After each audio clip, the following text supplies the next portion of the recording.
Yo, what is up guys? It's Andy Lee from Martial Club. Today we are at a Shaolin tournament today, a local Shaolin tournament hosted by Wushu. If you guys don't know who he is the head coach of the Shaolin warrior monks, and he was sent out by the abbot out to America to start a culture center. This is his little tournament today. I'm not too sure, I don't know too much about the tournaments. I saw on like the flyer that there's a list of other Shaolin schools. From what I'm guessing, it's like a big Shaolin family collaboration type of tournament. Yanshu asked my good friend Philip Sahagan to find judges, and Philip asked me, which is an honor because I never thought ever in my life I would ever be qualified to judge a martial arts tournament.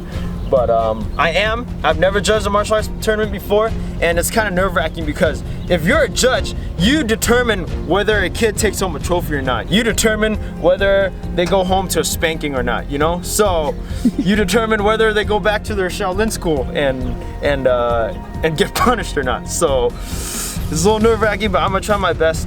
Rolling up in here, we saw a whole freaking lineup of competitors, like little students. A lot of them on the younger end, and it got a little intimidating. They're probably all better than me, but they don't have to know that. But out of my respect for Yanshu, I'm gonna do it. So let's go, let's see how it turns out.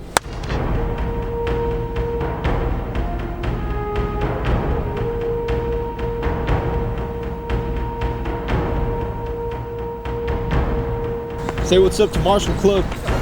You look familiar, Sam. Nice to meet you. Hey, you're gonna be on the vlog, dude. Say what's up. Say hi. Say hi. Hello. What's up, Martial Club? So it's judge and volunteers. Yeah.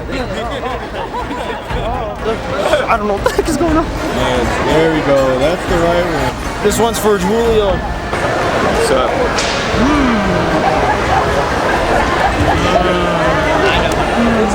How are you? Good, I'm good.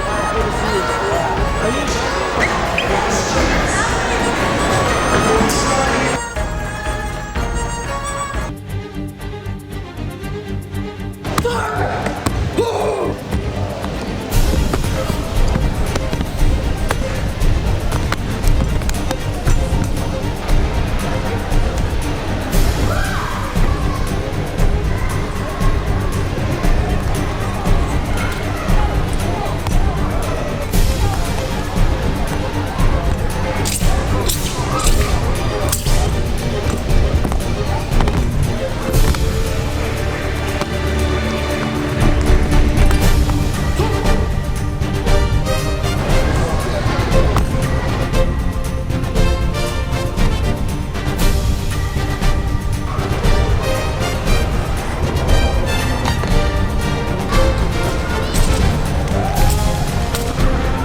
Going into the tournament, I had no idea what the heck was going on, and then I had no idea of a judging criteria. I've never judged ever in my life. So what I'm scared of is that if I give someone too much of a low score, then they go home to whoop ass, you know? Or if I give them too much of a high score, then that's not fair.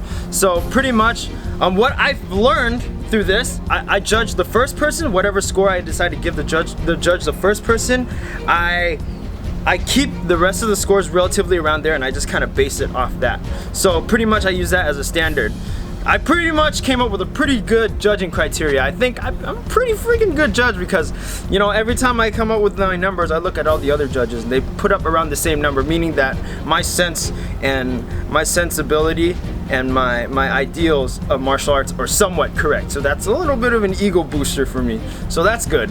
Yeah, of course, like, this tournament wasn't like the highest level of martial artists. This is more like the student level, and which is nice to see because you got all these people from all different races, ethnicities, and age groups. You got little kids, and you got all the way up to elders, like older people, and they're still practicing Kung Fu, which is good, and it gives all of us hope that we could still be practicing Kung Fu into our older age. So the passion that we have in our hearts right now for martial arts will stay there. So even if your body's broken, you can't do all the jumps and all the cool flips anymore, you can still practice the martial arts, you can still practice the craft, and still practice the soul of it. Alright, so even though you got all these age groups, they're at the student level, so at the student level, you can tell that their fire is fresh and they're hungry. So almost everyone came in there with like a certain fire or spirit that came in, and that was kind of inspiring to me. It kind of brought me back to my first days when I was first practicing martial arts. Regardless, I think it was really nice to be around like a martial arts, a Kung Fu community, and just to be around it and to be surrounded by it is a really good feeling because not a lot of people practice martial arts anymore. It's a art that's growing extinct, and just simply to be around it is really nice for me. Once again, thanks Shi and Shu, and thank you Philip for having me come out to judge. I had a lot of fun. If you do want to train and practice Kung Fu with us, you can practice Kung Fu with Martial Club in China at Shaolin. All you gotta do is go to the link in the description below. Also, if you want to support us, you can always support us on Patreon. You can always buy our shirts. Like always, like, share, subscribe, and I think that's it, right? Yeah, Martial Club out.